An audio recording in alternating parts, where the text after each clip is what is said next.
Welcome to Visions Unlimited. I'm so glad that you joined us because today is going to be a wonderful topic to talk about. Have you ever written a book?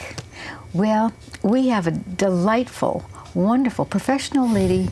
She's a friend of mine. I've known her for years, and she is a professional. She's a Ph.D., and it's my pleasure and my honor to talk to this wonderful lady, Arlyne M. Hi, Claire. Hi. Thank you so much for joining us. I'm glad to be back. It should be fun. So anyway, wow. Well, how long have you been writing, by the way? Oh, my goodness. I don't know the answer to that. 10, 15, 20 years, something like that. Before writing books, I wrote workbooks. And as a matter of fact, my first book that I've written came about because of workbooks that I had. I was training boards of directors around the country and was writing my own material to go with the workshops. And eventually, I had enough to make a book out of it, which is how the whole thing started. This was a long time ago. Well, so you have a wonderful background.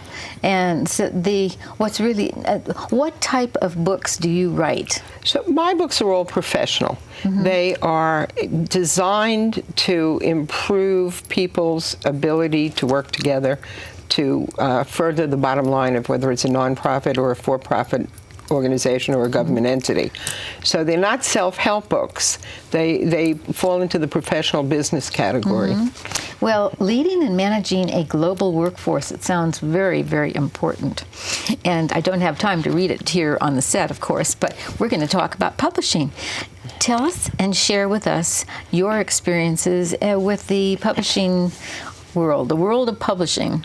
I've had some really interesting and I suppose somewhat unique experiences. I started out as a novice, obviously, and when you're a novice, you're not in a position to get the world's top-notch publishers, you know.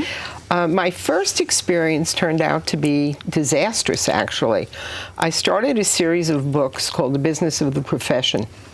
And the first of the series was about the profession of massage therapy. I had published articles about how to run a successful massage therapy business.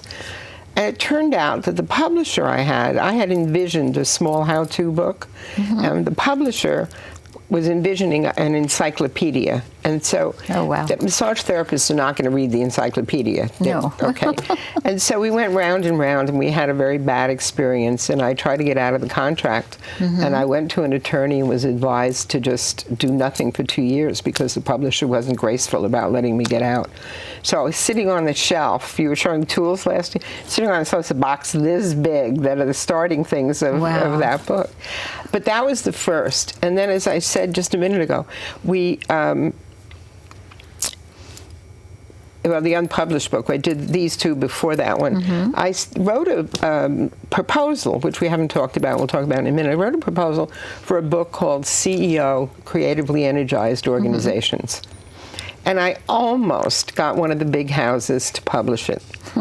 It didn't have the word leadership in it. And that year, that year, leadership was the buzzword, the key buzzword. I came in second in, and the people that published it are world famous right now, the ones that won that little round. So part of what I learned is you need to find out what's going to be popular at any point in time. And so how does a person do that? Yeah, magic. Right. I think as you become an established publisher, or if you're a celebrity, if you've got enough clout, you get an agent, and it's the agent that has the relationship with the big publishing houses, and they're in daily dialogue, so they find out and they know. Right. But for those of us that are still neophytes at the game, you pretty much are on your own. Right. I guess I don't. I think of you as a professional. Well, I suppose now. I suppose you and I talked about this when we were in the car. Right. It didn't occur to me until you said it that because I've published so much now, I've also got hundreds of articles that have been published, and the book that you were just showing has been serialized in all through Asia. So I mean, I now have a certain amount of notoriety, if not fame. I probably could get an agent. I'm a celebrity. I probably could get an agent at this point, but until you mentioned it, I hadn't even thought about it, to tell you the truth. There's a tremendous advantage to having an agent. But my experience thus far has been agentless. Okay. So to go from the books that didn't get published to the ones that did get published, as I said, the training your board of directors came about because of all the work I was doing training boards. And I got a Canadian publisher, and he's a just decent, lovely, wonderful, easy to work with man, completely trustworthy, and I will talk about trust in a bit. And so he published it, and he also published the second book, which he requested me to write, which is a fundraising book for nonprofits. And so those two are more or less companion pieces. I get my royalties. I get what I need from him. The one caveat about that is because he's Canadian and we're here in America, my books are in Canada in print as opposed to American books in print. Really? Yeah. So you have to think about those. Would you find an American publisher to take care of the American market? Well, only if you had that in your contract, only if that were part of the base. But my relationship with my publisher is, he's my sole publisher of these two books. And he would have first right on any revisions that I make. I see. You know, there's a quid pro quo about integrity and trust and ethics, and it, you know, it works both ways. So those two belong to him, as it were. Right. And I get my royalties, and you know, things move forward. He was easy to work with. He really was easy to work with. My next experience was not so easy for me. My next experience turned out to be an unhappy one. And it was with a small local publishing house. And I paid them, so they fall into the vanity press.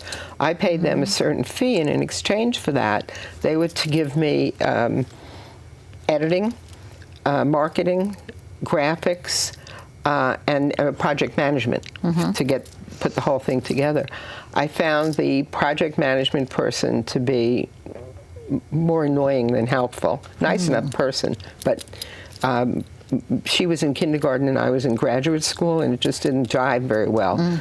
The person they had assigned as an editor was not a professional editor, and I wound up getting my own editor, and we'll talk a little bit about the importance of that. They didn't do any marketing for me. They did, you know, one press release. So I wound up coming away feeling as though they weren't keeping their side of the bargain, and I was unhappy. And so then the last book that I published, I went to a small local publishing house in Los Gatos, and they were the best in customer service of anyone that I had experienced. I was owned by, I think they were a husband and wife couple, and she was the person that I worked with. I needed to, because I was doing a workshop or something, I had a deadline on it. She met my deadline. She put other things aside. She offered helpful suggestions. It was a real pleasure. Working with her was a real pleasure. So the bottom line around that is that everyone you work with, whether it's publishing or in any other business venture, everyone you work with has their own personality and their own style. Right. And you've got to find what fits for you. But I think even more importantly is check references. Don't just sign up with somebody. That makes sense. I mean, that's true of anything, any service. It is. Any service. That's just common knowledge. But I think in the checking references, people do a lazy reference check quite often. And I advise corporate clients of the same thing. There's nothing that beats if you can sit across, like you and I sit across from each other, or a phone call, to just do it in email or to just do it checking, whether it's LinkedIn or Yelp or any of those kinds of things, you're going to get very limited and very carefully constructed information, because nobody wants a lawsuit. But if you can actually have a conversation with someone, you can draw them out more and you can get some real details.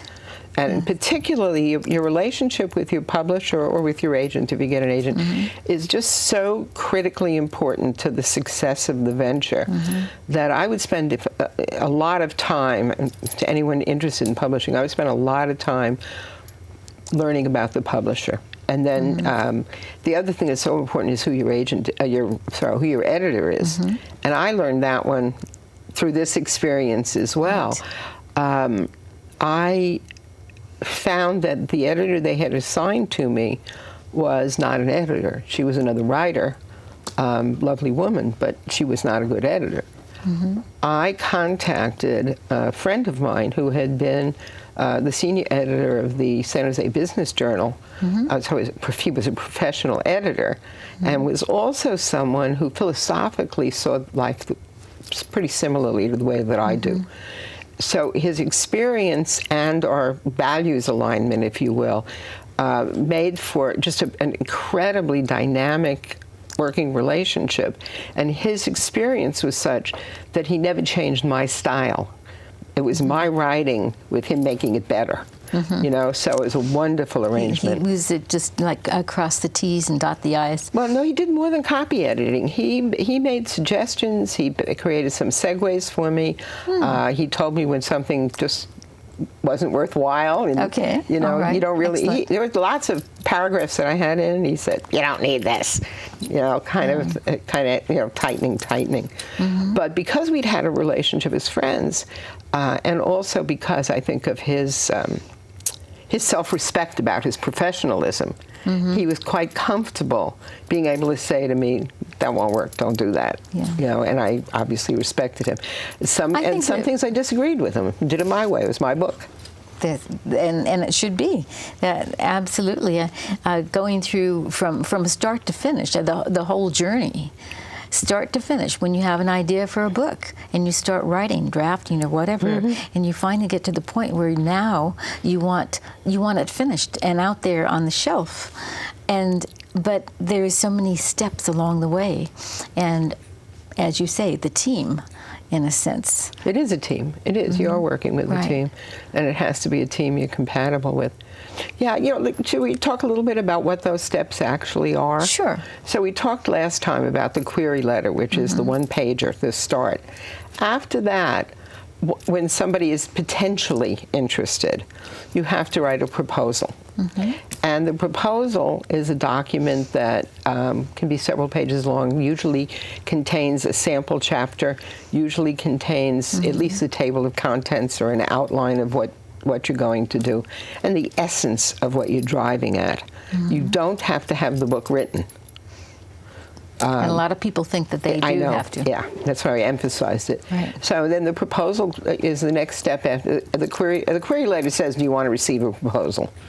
Okay, they say yes. You send them the proposal, and then they decide whether they want it or not. Now, if you're with a big publishing house, they may assign their own editor to you. And you may have limited choice about that. But with these small publishing houses, you get to call your own shots. That's great. So then you write the book. All right. And so then somebody edits it. Steps. Well, from the proposal, they accept the proposal. You have to. I'm sorry. You have to have a contract, obviously.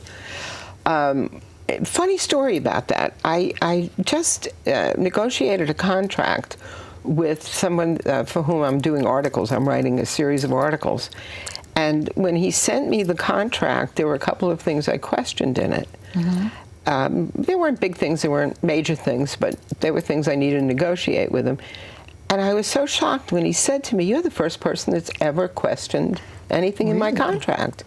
And I thought, well, you've got to read these things. This this is a negotiation back and absolutely, forth. Absolutely. And also, if you're a novice, anybody, you have your attorney read it too. You know, that's an excellent idea. Always have somebody, especially if you have an attorney that's use an attorney, because you're bound by those contracts. But you do have wiggle room. You do have negotiation rights, and even with the big publishing houses, there's a certain amount of negotiation. You're never helpless. All right, you may not win all your battles, but you're never helpless. So you want a contract that's fair to both sides, and then you're held to the contract, and so you get to you've hold written the them. contract, you've checked that out, and then what's next? What's next step? Write the book. Write the book. Write the book. And so, how much time do you have to write the book? That's negotiable. Okay. Okay. There are publishers that will give you a deadline.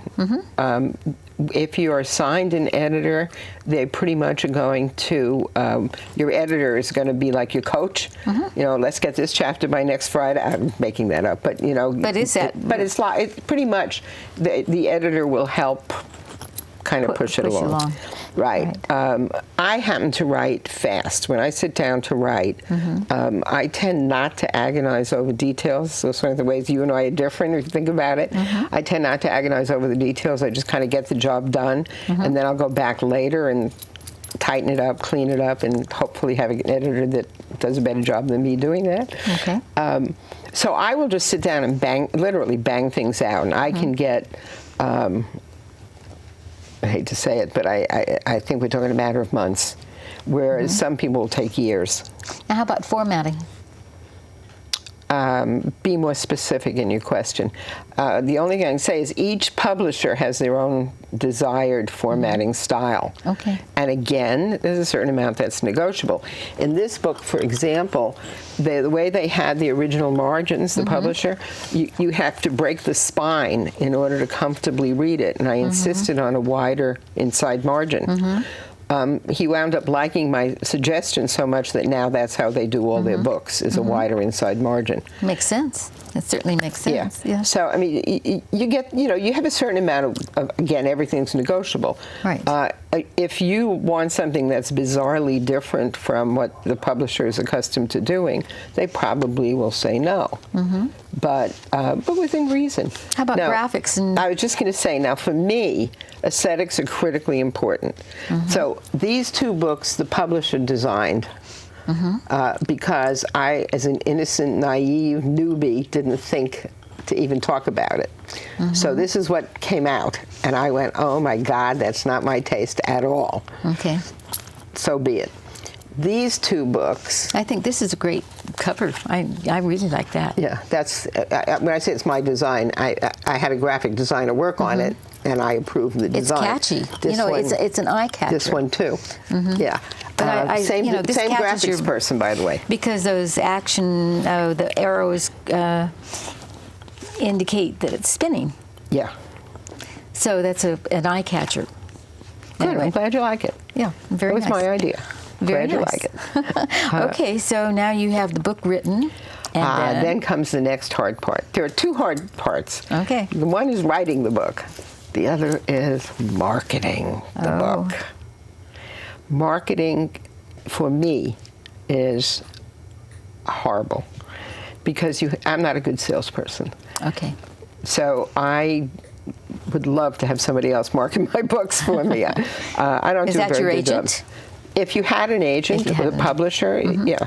Unfortunately, the publisher that was supposed to market the books on the last round, their idea of marketing was to do one press release. I will never refer anybody to that particular publisher. The Canadian publisher does market the books to a certain extent, but he's he does it modestly, not aggressively. So marketing online on the social media? Oh, yeah.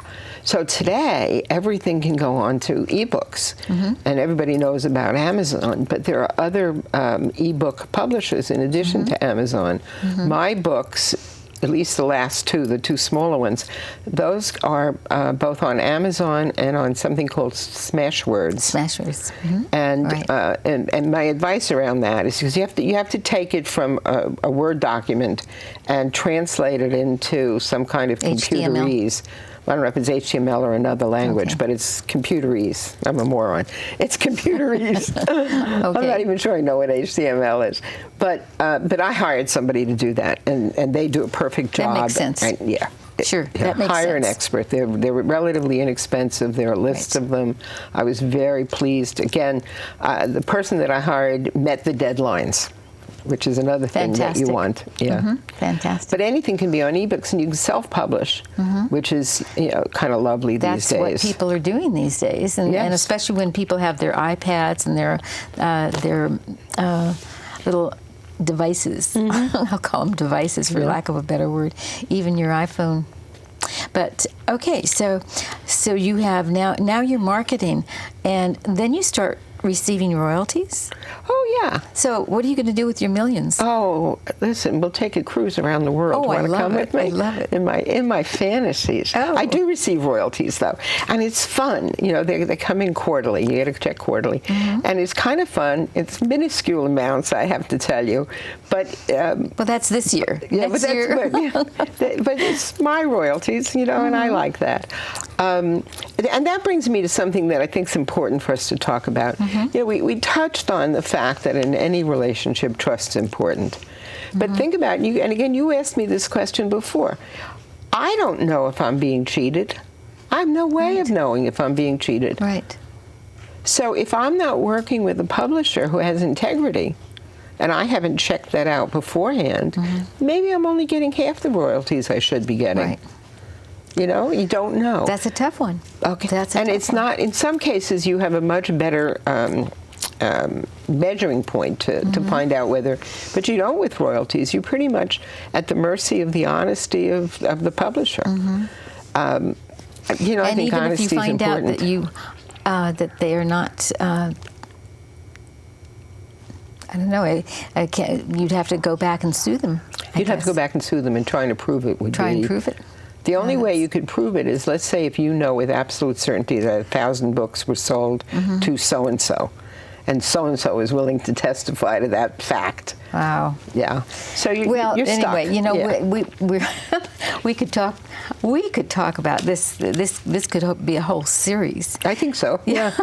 So anyway, we've got about 5 minutes left. So why don't we kind of summarize the process? I know we've talked a lot about several steps along the way, including let's summarize from the beginning. From the beginning, you have to have an idea. So you start with an idea, and you start kind of framing that idea in a kernel, in a couple of paragraphs. You then, either using Writer's Market as your guide, I really think you should go to a bookstore, to the library, and check other books of the genre that you're writing in. Get a sense of who the publishers are, get a sense of who the agents are and who the editors are. You can use this as a cross-reference or as a starting place. And I think this Writer's Market, it's an annual. It's fabulous. So it's current. It's usually current. or at least a year behind. But you get more information from looking at if you look at the acknowledgments in a book, thank you to so-and-so and thank you to so-and-so, gives you a wealth of additional information. So I would always kind of do both. Then you write a query letter. The query letter is a quick one-pager. If the query letter is successful, then they will ask you for a proposal. A proposal is an example of your writing, a table of contexts, and perhaps a theme. Okay? After you've been accepted, you negotiate a contract. After you negotiate the contract, you write the book. You have to write the book, and you hopefully will work with a good editor that will help you along that path.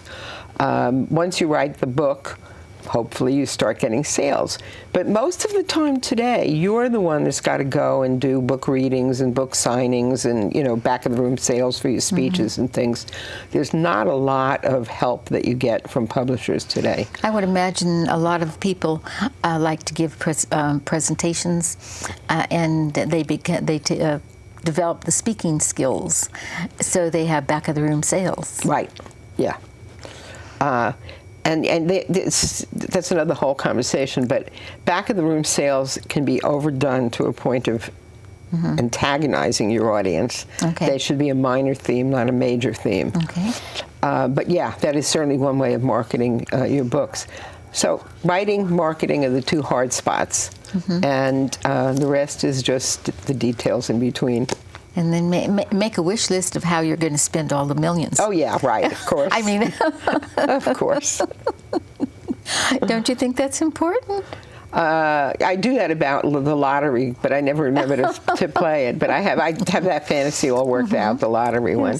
Maybe I should translate it a little bit into an affirmation about royalties, huh? Well, they say that goals, if they're written down, then it's more likely to achieve. That's true. I agree with that. If you set the goal that you're going to write the book and it's going to be published, you're going to market, etc., then you're probably more likely to be successful. You think that? That's true. You know, I have a consulting practice, which is really my love. The books are, I know I've written several, I got a couple of others that I want to write, but they're more sidelines than my major theme. And I even have difficulty marketing my consulting practice. Well, you're the professional. You certainly are the professional. I'm very impressed, and you're an impressive person. Well, thank you so much. And I'm so glad that you had the time, could take the time to come onto the show, because there's so many people that do want to write books.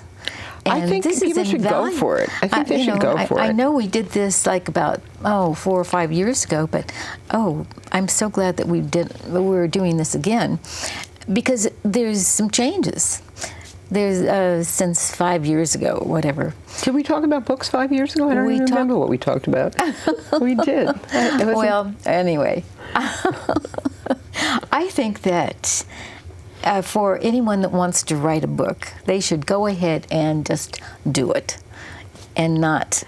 I think so, hesitate. And I think don't get word paralysis. Yeah. In terms of writing, just one quickie is just get the thought down. Don't worry about perfect. Right. So, anyway, I'm so happy that we talked to our audience about this particular topic, and I would love to, if anyone would like to be interviewed.